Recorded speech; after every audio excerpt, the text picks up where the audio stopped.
আপনি ভারতের কাছে দস্তখত দিয়ে যদি এই দেশে আসেন তাহলে আপনার মৃত্যুর সন্নিকটে। আপনার বাবা রক্তের সাথে তাহলে আপনি বেইমানি করতেছেন, আপনার মায়ের রক্তের সাথে আপনি বেইমানি করতেছেন। আপনার বাবা তালপট্টি দ্বীপ দেয়নি বলে শেখ হাসিনাকে এখানে ঢুকানোর 17 দিনের মাথায় আপনার বাবাকে হত্যা করা হয়েছে।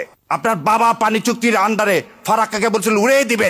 আপনার মা এই পানির দাবিতে ইউএন পর্যন্ত গেছিল, সেজন্য আপনার মাকে কিন্তু ক্ষমতা থেকে কিভাবে চলে গেছে। আর আমার ধারণা আপনার মাজার ব্যথা এখনো যায়। যদি মাজার ব্যথা এখন অনুভব করে থাকেন, বিশ্বাস করেন না ইন্ডিয়াকে, বিশ্বাস করছেন তো মরছেন। আর এই দেশের মানুষ ভারতে আধিপত্যবাদ জীবনেও মেনে নিবে না। তো দয়া করে আল্লাহর ওয়াস্তে এদেশে মানুষের সাথে কেউ বেইমানি করেন না, এতগুলো সন্তানের সাথে বেইমানি করেন না। আর ডেইলি স্টাররা যখন আপনার প্রশংসা করবে তখন বুঝবেন আপনি ভুল পথে আছেন। ইন্ডিয়া এবং ডেইলি স্টার যখন আপনার প্রশংসা করবেন তখন বুঝবেন আপনি ভুল পথে আছেন। সেজন্য বিএনপির ভাইদেরকে আমি বলে দিচ্ছি আপনারা ভুল পথে আছেন, কারণ আপনারা ওখানে ডেইলি স্টার এবং প্রথম আলো খুব বলছে আপনারা ক্ষমতা আসতেছে। হাতির রক্তের সাথে বেইমানি করে আপনি 54 প্রয়োগ করে আবার সেই কি করতেছেন, দাড়ি টুপি আলাদা ধরতেছেন। এই আইন উপদেষ্টাকে বলতেছি আপনি 54-এ ধরতে পারেন, তাহলে আপনার এক্স ওয়াইফকে ধরেন না কেন? সে মৃত্যুদণ্ড ঘোষণা করতেছে আমাদের, আপনার কানে ঢোকে না? বেইমান কোথাকার। আমার মাদ্রাসার ছাত্ররা কি ভুলে গেছেন যাত্রাবাড়িতে কিভাবে রক্ত দিয়েছে? এই রক্তের উপর বেইমানি করতে আপনার লজ্জা লাগে না? হাদির জানাজা হচ্ছে, আর আপনাদের সামনে একটা কথা বলি, আপনার সন্তানের যেদিন জানাজা বা দাফন হবে সেদিন আপনি সাংস্কৃতিক অনুষ্ঠান উপভোগ করতে পারেন? একজন সাংবাদিক তিনি চ্যানেল 24-এ বললেন কি, আমি সাংস্কৃতিক অনুষ্ঠান উপভোগ করছিলাম, যখন শুনলাম এই চ্যানেল প্রথম আলো এবং ডেইলি স্টারে আগুন দেওয়া হয়েছে, আমার গা শিহরিত হয়ে উঠল। আমি তাদেরকে বলতে চাই, আপনার সন্তানের চেয়ে ওই বিল্ডিং এর মূল্য আপনার কাছে বেশি। এই ভারতীয় আধিপত্যবাদ বন্ধ করেন, এই নাটক বন্ধ করেন।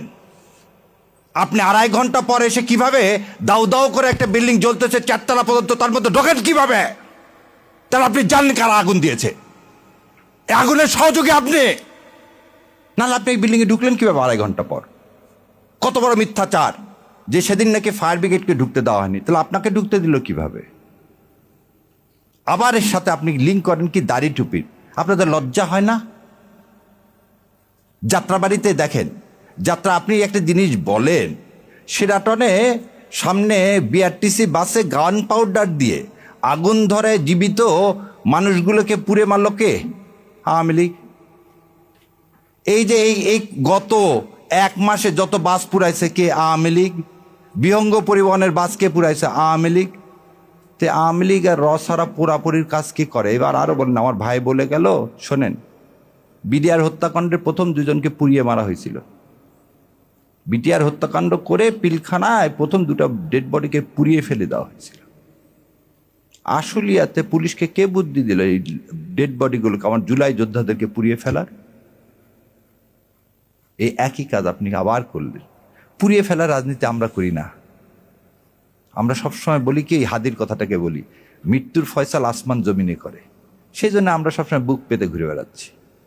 আমরা কাউকে মেরে কোনো ইস্যু তৈরি করতে চাই না। আর আপনার এই ইস্যুগুলো কেন? যখনই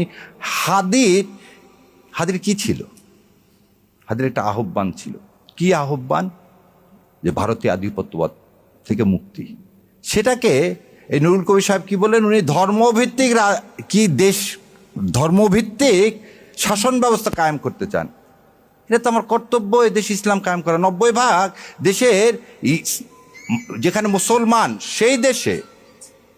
সেই দেশে আপনার কিভাবে এইভাবে সাহস হয় বলার? আপনি একবারও তো বললেন না, যখন আওয়ামী লীগ এসে এই সংবিধান থেকে বিসমিল্লাহির রহমানির রহিম, আল্লাহর উপর পূর্ণ আস্থা ও বিশ্বাস এগুলো তুলে দিলেন, তখন মুখে কুলি পাতলেন। ও তার সমস্যা, প্রথম আলোকে এই ভেঙে চুরে আগুন দিয়ে এটাকে কোনোভাবে সমর্থন করতেছি না, কিন্তু আবারও বলতেছি, এটা আপনারাই করালেন। এই নাটক করিয়ে আপনারা কি করতে চাচ্ছেন? হাদির মৃত্যুটাকে, হাদির এই যে আত্মত্যাগকে আপনারা সাবসার্ভিয়েট করতে চাচ্ছেন। আমাদেরকে বোকা পাইছেন। এবার দ্বিতীয় কথা বলি, যদি ডেইলি স্টার এবং ভাঙ্গাটা অন্যায় হয়, তার বিচার করেন, কোনো সমস্যা নেই। তার আগে যে হাদির 7 দিন আগে গুলি লাগলো, 7 দিনেও ধরতে পারেন না। পুলিশ কি স্টেটমেন্ট দিচ্ছে, কোথায় আছে না আছে জানি না। আপনি 54-এ আপনি কিভাবে মানুষকে ধরতেছেন? আপনি তো কথা দিলেন